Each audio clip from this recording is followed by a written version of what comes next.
setiap manusia pasti dia akan mendapatkan ujian dan pasti dia akan mendapatkan cobaan. Terlebih orang-orang yang beriman, semakin kuat iman seseorang, maka semakin besar ujian dan cobaan yang akan Allah Subhanahu wa taala berikan kepada mereka. Sebagaimana yang dikhabarkan oleh Nabi sallallahu alaihi wasallam dalam hadisnya, asyaddun nas balaan al-anbiya thumma al-amthal fal-amthal. Orang yang paling keras ujiannya, orang yang paling berat cobaannya, kata Nabi sallallahu alaihi wasallam, adalah para nabi, kemudian yang semisal dengannya, dan kemudian semisal dengannya. Bahkan Rasulullah sallallahu alaihi wasallam menyebutkan dalam hadis yang lainnya, kalau seandainya seseorang mendapatkan ujian, seberat apapun ujian yang dia dapatkan, sebesar apapun musibah yang menimpa dirinya, ingatlah musibah yang menimpa diriku, kata Rasulullah sallallahu alaihi wasallam, maka itu semuanya akan memberikan keringanan kepada dirinya. Oleh karena itu para hadirin yang dimuliakan oleh Allah Subhanahu wa taala, kita tidak akan mungkin bisa lari dari ujian. Kita tidak akan mungkin bisa lari daripada yang namanya cobaan.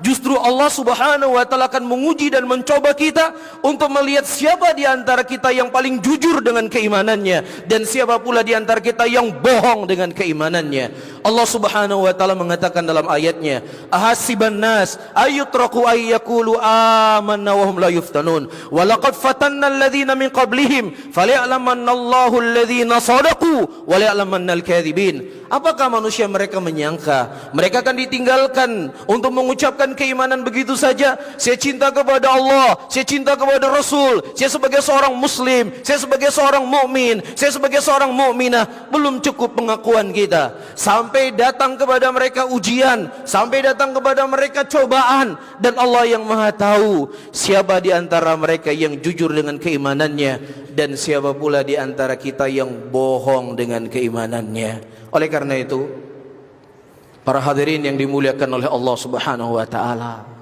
agar kita menjadi orang-orang yang sukses, sukses melewati ujian dan cobaan yang Allah Subhanahu wa taala coba kita, sukses untuk menjadi orang yang beriman. Karena orang yang beriman bukan hanya mengimani adanya Allah. Orang beriman tidak hanya mengimani dari syariat yang Allah Subhanahu wa taala syariatkan, salat wajib, berpuasa wajib, zina haram, bukan itu saja bagian daripada keimanan. Tetapi bentuk keimanan seseorang adalah dia ridha dengan ketetapan yang Allah Subhanahu wa taala tetapkan kepadanya.